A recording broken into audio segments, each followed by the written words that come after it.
अस्सलाम वालेकुम dear parents, welcome again. आज हमारा करंट अफेयर्स का टॉपिक है यूक्रेन क्राइसिस। आज के लेक्चर में हम डिस्कस करेंगे कि why Russia wants to invade Ukraine and why Ukraine wants to join NATO. ये सारी चीज़ें हम डिस्कस करेंगे। हाल ही में देखा जाए तो काफ़ी कंट्रोवर्शियल इशू है। हर एक इंटरनेशनल प्लेटफॉर्म पे ये इशू डिस्कस किया जा रहा है। तो ये एक्सपेक्टेड है कि हमें सीएसएस एंड पीएमएस में किसी ना किसी एंगल से मिलेगा। तो आज के जो हमारे एरियाज टू बी डिस्कस्ड होंगे ये होंगे। हम बिल्कुल बेसिक से स्टार्ट करेंगे। Rule of Prince Volodymyr fall of Soviet regime of Victor Budapest Agreement, annexation of Crimea जो कि इससे रिलेटेड है। Russia focus shifted to Ukraine, Russia का फोकस यूक्रेन पे क्यों शिफ्ट हुआ, उसके बाद मिन्स्क एग्रीमेंट करेंगे। और एक इम्पॉर्टेंट एस्पेक्ट है इसके, why Ukraine wants to join NATO, हम ये डिस्कस करेंगे। उसके बाद की इवेंट्स आफ्टर फरवरी 24 को जो हुए थे, उसके एट द एंड हम डिस्कस करेंगे what's reaction to Russia's attack on Ukraine. तो स्टार्ट करते हैं इसका बैकग्राउंड के साथ। तो बैकग्राउंड देखें, during 19th century 1980 to 2015 Kievan Rus state was ruled by prince Vladimir. City Kyiv city was its capital while Ukraine was its important part. अब ये जो 19th सेंचुरी वाला पीरियड था कि होल जो आपका पूरा सोवियत है, उस सोवियत को केवियन रस बोला जाता था और ये एक प्रिंस के अंडर आता था। वो प्रिंस था प्रिंस व्लादिमीर। ठीक है। और उसका जो आपका ये केवियन रस है, उसका कैपिटल था किव। और यूक्रेन उसका एक इम्पॉर्टेंट एंड इंटेग्रल पार्ट था। ठीक हो गया। यहाँ से आपके बिल्कुल जो बेसिक रशिया का फाउंडेशन होती है वो यहाँ से होती है। उसके बाद 1901 में Soviet become the Republic with 15 states. Soviet Republic बन गया, डिसइंटीग्रेट हो गया, 15 स्टेट्स में आ गया। Ukraine was its important and powerful part, having industries, agriculture and nuclear Arsenal. अब यहाँ पे ये देखें कि 1901 में जब Ukraine Ukraine sorry Soviet disintegrate हुआ था तो उससे 15 स्टेट्स बने थी। और जो यूक्रेन था, यूक्रेन उसका एक इंटेग्रल एंड इम्पोर्टेंट पार्ट था। वो क्यों था? वहाँ पे इंडस्ट्रीज थी, हाई एग्रीकल्चर था एंड न्यूक्लियर अर्सनल था। जहाँ पे हाल ही में आपने देखा सुना होगा कि रशिया ने वहाँ पे अटैक भी किया था। वो भी हम आगे चल के डिस्कस करेंगे। ठीक है। 1991 का पीरियड आता है। Soviet collapsed, Ukraine became an independent and inherited. अब यहाँ पे तो 1901 में रिपब्लिक वाला सिचुएशन आ गई थी सोवियत में। अब डिसइंटीग्रेट कोलैप्स कब हुआ था? वो 1991 में हुआ था। Ukraine became an independent state and inherited 176 ballistic missiles, 1249 nuclear heads and 44 strategic bombers. अब जैसे कि हम देख रहे हैं कि यहाँ पे न्यूक्लियर आर्सनल्स जो थे वो यूक्रेन के पास थे। तो जैसे ही एक इंडिपेंडेंट स्टेट हो गया with the collapse of Soviet, तो यूक्रेन के पास ये सारी चीजें आ गई। ठीक है। अब यहाँ पे क्या करते हैं, यूक्रेन क्या करता है, Ukraine return all these weapons to Russia and return Russia ensure security and sovereignty of Ukraine. अब ये जितने भी जो वेपन्स थे वो यूक्रेन ने रशिया को वापस कर दी और रशिया से उसके बदले उसकी सिक्योरिटी और सॉवेरेंटी को मेंटेन करने का प्रॉमिस किया था। उसके बाद जी पीरियड आता है 1994 का, जहाँ पे आपका बुदापेस्ट एग्रीमेंट साइन हो गया था। इसका स्पेशल प्लेयर था यूक्रेन। ठीक है। The memorandum prohibited the Russian Federation, UK, and United States from threatening or using military force or economic coercion against Ukraine, Belarus, and Kazakhstan. अब ये एक एग्रीमेंट 1994 में हुआ था जो जिसका मेन प्लेयर यूक्रेन था। और इसमें पैक्ट में स्पेशली ये क्लॉज दिया गया था कि जितने भी पावरफुल कंट्रीज हैं जैसे रशिया, यूके एंड यूएसए, वो इन जो कंट्रीज हैं आपकी यूक्रेन, बेलारस एंड कजाकिस्तान, इनके अगेंस्ट इकोनॉमिक कोर्जन एंड कोई भी फोर्स नहीं करेंगे। यहाँ पे ये जो आपके फर्दर कंट्रीज दी, माइनर कंट्रीज दी, यूक्रेन, बेलारस वगैरह, ये अपने आप को एक मतलब महफूज करना चाह रहे थे बेसिकली। उसके बाद आपका आता है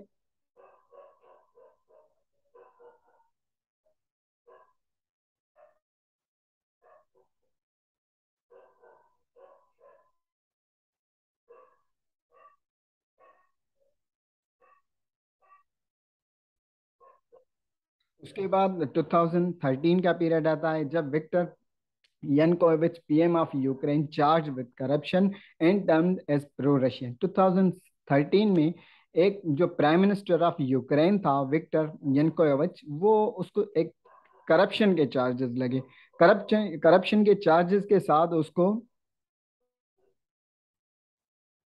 करप्शन के चार्जेस के साथ उसको एक प्रो रशियन भी माना गया। जितने भी यूक्रेन के जो लोग थे उन्होंने उसको प्रो रशियन कहना शुरू कर दिया। उसके बाद क्या आता है कि ये प्रूव भी हो जाता है कि वो बिल्कुल प्रो रशियन थे। ठीक हो गया, एक तो करप्शन के चार्जेस आ गए 2013 एंड वो प्रो रशियन भी बन गए। उसके बाद जी उसी साल में Viktor rejected the European Union deal and accepted $15 billion bail out from Russia. अब ये यहाँ पे देखें कि एक यूरोपियन यूनियन की जो डील थी, अगर वो करता तो ये इसके आपके यूक्रेन के यूरोपियन यूनियन के साथ एक इंटीग्रेशन हो जाती और इसको अपनी इकोनॉमी एंड फर्दर डेवलपमेंट करने के लिए एक अच्छा चांस था कि ये वेस्टर्न कंट्रीज के साथ, यूरोपियन कंट्रीज के साथ जाके मिले। पर इन्होंने ये नहीं किया था और फिर क्या किया कि ये फिर भी एक रशिया के तरफ टर्न आउट हुए एंड 15 बिलियन दिए। अब इसका क्या हुआ, many Ukraine's went against him and protest across the Ukraine and protest across the Ukraine was held where people chanted the slogan sign European deal। अब जैसे ये हुआ कि उन्होंने यूरोपियन यूनियन डील रिजेक्ट की एंड रशिया से $15 billion लिए, तो जितने भी यूक्रेन पीपल थे वो रास्ते पे आ गए एंड उन्होंने एक प्रोटेस्ट किया जिसमें इन्होंने नारा लगाया कि यूरोपियन डील को साइन किया जाए। और इसका आउटकम क्या हुआ, रशियन सपोर्टेड पीएम विक्टर। जो रशिया है उन्होंने पीएम को ही सपोर्ट किया क्योंकि वो प्रो रशियन थे। पर वेस्ट सपोर्टेड द प्रोटेस्टर्स। अब देखें वेस्टर्न कंट्रीज ने प्रोटेस्टर्स को ही सपोर्ट किया कि यूक्रेन को एक इंडिपेंडेंट स्टेट होनी चाहिए। उसके बाद 2014 में क्या होता है, Viktor government was toppled, PM Viktor fled to Russia as usual. क्योंकि वो प्रो रशियन थे उसकी गवर्नमेंट खत्म हो गई क्योंकि वहां पे काफी प्रोटेस्ट हो रहे थे, मास वायलेंस हो गया था। ठीक है, उसके बाद आपका रशिया चला गया। Ukraine people were happy, Russia was angry on the situation. क्योंकि देखें एक pro Russian because Ukraine people don't want to be a pro Russian individual on their as their ruler. वो कभी भी नहीं चाह रहे थे कि एक प्रो रशियन जो है ना रूलर हमारे ऊपर आए। ठीक है, उसके बाद एनेक्सेशन ऑफ क्राइमिया, यहाँ तक इनका रूल चला गया, हमने डिस्कस किए। अब आगे डिस्कस कर रहे हैं कि एनेक्सेशन ऑफ क्राइमिया क्यों हुआ और उसके बाद क्राइमियन एनेक्सेशन के बाद रशिया का फोकस क्यों आता है यूक्रेन पे। अब 1954 का होता है, बैकग्राउंड से हम स्टार्ट करेंगे इसको भी, ताकि अगर किसी ने क्राइमियन एनेक्सेशन नहीं पढ़ी तो उनको भी समझ आ जाएगा। 1954 Soviet leader Nikita Khrushchev transferred Crimea from Russia to Ukraine on the hope that it would strengthen their relation. अब 1954 में एक रूलर था सोवियत का, निकिता, उन्होंने क्या किया था, उन्होंने रशिया से ट्रांसफर करके क्राइमिया यूक्रेन को दे दिया कि इस बेस पे, इस गुडविल गेस्चर से हमारे रिलेशन और ज्यादा मजबूत होंगे। When Ukraine became an independent Crimea got special autonomy. जब रशिया इंडिपेंडेंट हो गया, क्राइमिया जब यूक्रेन जब इंडिपेंडेंट हो गया तो क्राइमिया क्या हुआ, उनको एक स्पेशल ऑटोनॉमी दी गई क्योंकि क्राइमिया, रशिया ने क्राइमिया दिया था यूक्रेन को। जब यूक्रेन इंडिपेंडेंट हो गया तो क्राइमिया कहाँ जाएगा, उसको एक स्पेशल ऑटोनॉमस स्टेटस दिया गया। अब उसके बाद क्या होता है, Russia had military base in Crimea and wanted to protect it along with the promise that Russia would respect the autonomy of Crimea। अब यहाँ पे क्या होता है, क्राइमिया में रशियन के मिलिट्री बेसेस भी होते हैं, तो रशिया उनको प्रोटेक्ट करना चाह रहा होता है और ये भी ख्याल उसको रखना है कि वो ऑटोनॉमी जो कि यूक्रेन ने क्राइमिया को दी थी वो भी वायलेट नहीं होगी। Russia hoped that Crimea would not be a part of Ukraine. अब देखिए यहाँ पे वो एक उसको स्पेशल ऑटोनॉमस स्टेटस मिली है। अब ये उस स्टेटस के तहत इस क्राइमिया की मर्जी है वो जिसके साथ ज्वाइन हो जाए। 2014 Russian military seize the government buildings of Crimea. अब यहाँ पे फोर्स यूज किया इन्होंने क्योंकि यहाँ पे रशिया के क्राइमिया में मिलिट्री बेसेस थे। अब उन्हीं के बेस पे रशिया ने क्या किया, वहाँ की बिल्डिंग्स को सीज करना चाहा। 2014 in same year referendum was held. Crimea voted to join Russia. अब उसी साल रेफरेंडम का ऑप्शन आ जाता है, वो हो जाता है, और क्राइमिया रशिया के पास आ जाता है। तो देखें, ये एक जो सिचुएशन थी ना, ये इजीली क्राइमिया के एनेक्सेशन हो गए रशिया के साथ।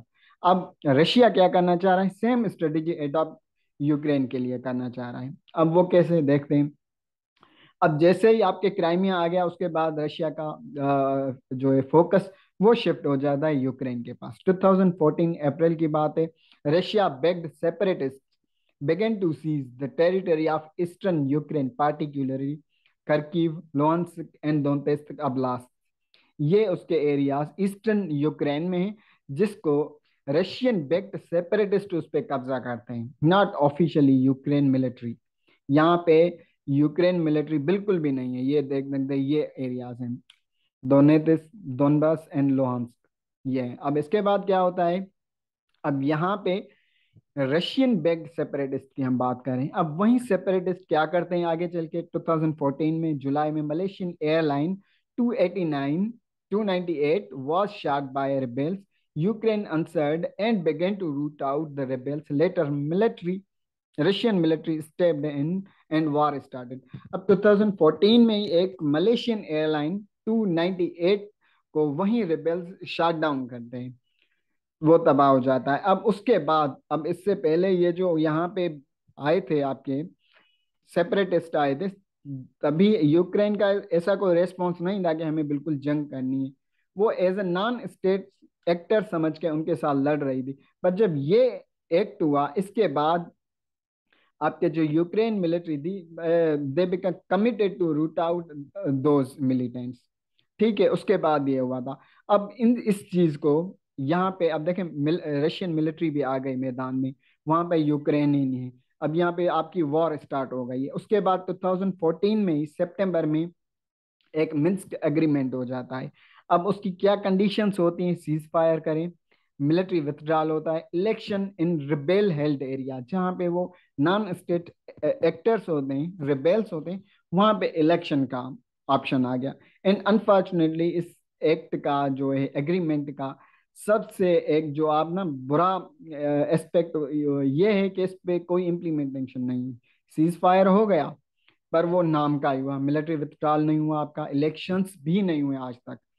जैसे हमने क्राइमिया में डिस्कस किया, इलेक्शंस हो गए, वोट हो गए, वो सेपरेट और नॉन सेपरेटिस्ट वाली बात आ गई, यहाँ पे नहीं हुए। अब वो क्यों नहीं हुई, क्योंकि एट सम एक्सटेंट अगर देखा जाए तो रशिया को भी पता है कि जो in Ukraine people wouldn't join Russia. ठीक हो गया। उसके बाद अब सेकंड ऑप्शन, जो कि हम हर एक चैनल पे, न्यूज़पेपर पे, in other platform of media में देखते हैं कि Ukraine is willing to join NATO. क्यों, इस पे क्या ऐसी बात है कि Ukraine Russia sorry Ukraine NATO join करना चाहता है और रशिया उसको नेटो ज्वाइन करने नहीं दे रहा, ये क्या चीजें हैं, let's discuss. Ukraine is willing to join NATO, western alliance. Membership with NATO would significantly increase Ukraine's international military backing, allowing for NATO military action within Ukraine and alongside members of its military. This guarantee of military might would act as a firm deterrent to Russian aggression. अब specially इसमें क्या बोला है कि अगर Ukraine NATO का part हो जाता है, तो यूक्रेन को सबसे जो उसके लिए बेनिफिशियल थिंग होगी, वो ये होगी कि उसको मिलिट्री बैकिंग मिलेगी। और अगर देखें, ये एक मिलिट्री वेस्टर्न अलायंस है, अगर यहाँ पे इसको मिलिट्री बैकिंग मिल गई, तो यूक्रेन तो रशिया के हाथ से गया। क्योंकि आप लोगों को पता होगा, जैसे कि हमने डिस्कस किया, कि यहाँ पे रेफरेंडम वाला सीन ही नहीं बना रहे। अगर वो सीन बनाएंगे रेफरेंडम वाला, तो obviously Russia is Ukraine is not willing to be a part of Russia. तो अगर वो रशिया के पास जाना ही नहीं चाह रहे, तो उससे अलग होना चाह रहे हैं, तो इसीलिए अब देखें, यूक्रेन काफी टाइम से, 9th सेंचुरी से लेकर रशिया का एक पार्ट रहा है। अब यूक्रेन चाह रहा है कि वो वेस्टर्न अलाइज, वेस्टर्न पार्ट को टेस्ट करे, उनके साथ चले, और ये चीज आपका रशिया बर्दाश्त नहीं कर रहा। अगर रशिया उसको अलो करेगा, तो आपका यूक्रेन बिल्कुल टूट जाएगा। रशिया से। अगर वो टूट गया तो रशियन के जितने भी मिलिट्री अर्सनल्स हैं वो चले जाएंगे। तो ये एक सबसे बड़ा काज है जिसमें आपका यूक्रेन को, सॉरी, रशिया यूक्रेन को अलो नहीं कर रहा। ठीक है, उसके बाद आता है, ये हमने डिस्कस कर लिया कि why Ukraine wants to join NATO, इसका ये एक रीजन है। उसके बाद आफ्टर February 24, जब officially at large scale Russian troops are stationed in Ukraine to stop expansion of NATO. अब ये देखें, यहाँ पे जितने भी रशियन ट्रूप्स आ गए हैं आपके यूक्रेन में, अगर वहां पे यक सॉरी नेटो के फोर्सेस आ जाएं तो ये एक जंग हो जाएगी। और अब legally Ukraine is not allowed to bring NATO forces in their region जब तक वो उसको ज्वाइन नहीं करता। ठीक है, उसके बाद एक डील होती है, mirror deal. 4 ships carrying Ukrainian food stuff sailed from Ukrainian Black Sea ports as part of a deal to unblock the country sea export, Russian, Ukrainian and Turkish official said. एक deal हुई थी जिसमें आपका grain वगैरह जितने भी थे उसके शिप्स को कैरी आउट करके वो भेज दी थी। अब ये इवेंट हम ओवरऑल डिपेंड करें, खाने पीने की चीज़ों को इंपोर्ट एक्सपोर्ट कर सकता है यूक्रेन। उसके बाद यूक्रेन का जितने भी डेवलपमेंट्स हुई वो सारी आप साइड पे रख दें। यूक्रेन का सबसे बड़ा जो एक स्टेप है वो ये है कि no talks if Moscow holds referendum. Ukraine बोल रहा है कि कोई और ऑप्शन दो जिसके जरिए हम अपना पीस स्टेब्लिश करें, टॉक करें, टेबल टॉक हो जाएगी। पर अगर रशिया रेफरेंडम का सोच रहा है तो हम कोई बात ही नहीं करेंगे। और रशिया क्या बोला है, रशिया बोल रहा है कि एट द एंड यूक्रेन मेरा है, आप रेफरेंडम का ऑप्शन रखें या ना रखें, यूक्रेन मेरे पास आएगा, वी विल इन्वेड। अब जब तक ये चीजें सॉल्व नहीं होगी, जब तक रेफरेंडम नहीं होगा, जब तक कोई और चीज यूनाइटेड नेशंस की तरफ से नहीं आती, तब तक ये वॉर चलती रहेगी। तो इसी पे वर्ल्ड रिएक्शन भी आया है। वो क्या है देखते हैं। US president Joe Biden has condemned Russia for an unprovoked and unjustified attack on Ukraine while promising that his country and its allies will hold Russia accountable। अब देखें, ये यूएस प्रेसिडेंट जो बाइडेन बोल रहे हैं कि ये एक unjustified attack है यूक्रेन के पास, और वो खुद, अमेरिका खुद और उसके जो वेस्टर्न अलाइज है वो अकाउंटेबल इस चीज के लिए ठहराएंगे रशिया को। उसके बाद आता है, this crisis is a serious threat to the rules based international order with ramification well beyond Europe. ये क्या है, G7 लीडर्स ज्वाइंट स्टेटमेंट है कि ये एक सीरियस थ्रेट है, जो नॉर्म्स एंड वैल्यूज होते हैं इंटरनेशनल ऑर्डर के, उसके खिलाफ है ये। ठीक है, secretary general Antonio Guterres condemned Russia's action, telling Putin to bring your troops back to Russia। अब ये जो एंटोनियो गुटेरेस है, सेक्रेटरी जनरल ऑफ यूएन, ये बोल रहे हैं कि भाई अपने जो जितने भी ट्रूप्स हैं उनको आप वापस कर दें। President Putin has chosen a path of bloodshed and destruction by launching this unprovoked attack on Ukraine। Johnson, Boris Johnson का ये ट्वीट था। उसके बाद आपका यूरोपियन कमीशन का जो एग्जीक्यूटिव है उर्सुला वोन डर लीवेन, वो क्या बोल रही है, the block will hold Moscow accountable for the unjustified attack on Ukraine. ये आपका यूरोपियन कमीशन का जो एग्जीक्यूटिव है उनका ये स्टेटमेंट था। उसके बाद आपके the Atlantic alliance secretary general said Russia had chosen the path of aggression against the sovereign and independent country. उसके बाद चाइना का स्टांस आता है, China rejected calling Russia's move on Ukraine in invasion and urged all sides to exercise restraints। अब China ने जितने भी उसके साइड हैं उनको बोला है कि इसको आप रिस्ट्रेंट कर दें, मतलब इन चीज़ों से बाज आ जाएं आप। तो ये था ओवरऑल हमारी डिस्कशन दी रशिया यूक्रेन पे। आई होप कि आप लोगों को अच्छे से समझ आई होगी, क्योंकि हमने स्टार्ट टू एंड तक सारी चीज़ें कवर की जो भी उसमें डेवलपमेंट आएगी। तो इंशाल्लाह मिलते हैं किसी दूसरे लेक्चर में किसी और टॉपिक के साथ। टिल दैट, अल्लाह हाफिज़।